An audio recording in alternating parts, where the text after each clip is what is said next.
Ce week-end, la romancière Racha Belmedi accusait Ambre Chalumeau de l'avoir plagiée lors d'une chronique sur Quotidien, aux côtés de Yann Barthès.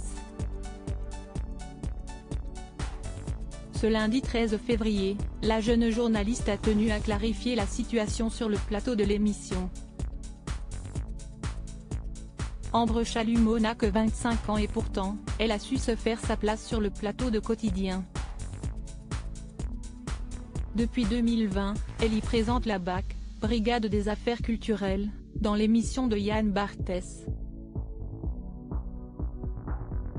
La fille de Laurent Chalumeau faisait l'unanimité, jusqu'à ce vendredi 10 février, date à laquelle l'écrivaine Racha Belmedi a accusé Ambre Chalumeau d'avoir plagié son ouvrage intitulé Rivalité, non féminin. Ambre recevait ce soir la Rachida Dati et voulait traiter du traitement médiatique misogyne de la rivalité entre Rachida Dati et Anne Hidalgo. Or, selon la romancière, la jeune femme aurait utilisé plusieurs exemples tirés directement de son livre, mais cela sans citer son travail. Elle ne me cite pas. Mon travail est devenu le sien en une poignée de secondes, déplorait-elle sur Instagram. Je ne voudrais pas discréditer le travail de l'émission à l'occasion de l'émission de Quotidien de ce lundi 13 février. Après avoir fait sa chronique, Ambre Chalumeau est revenue sur le sujet pour clarifier la polémique. Elle explique : « Je commence mes recherches, et je trouve plein d'articles sur le thème, car il a été beaucoup traité.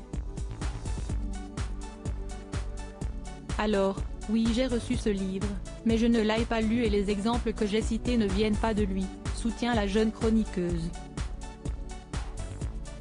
Après avoir affirmé qu'elle n'aurait donc pas lu le livre, elle cite ses sources une à une, Blanche-Neige CIST, un classique des textes sur la rivalité féminine.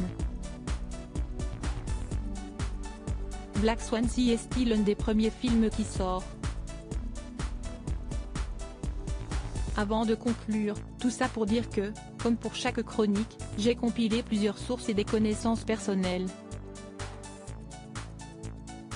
Ambre Chalumeau semble avoir eu assez peur que son travail au sein de l'émission ne soit discrédité par cette accusation. « Tu travailles très bien Ambre », lance enfin Yann Barthès pour défendre sa petite protégée. On espère que cette histoire s'arrêtera là.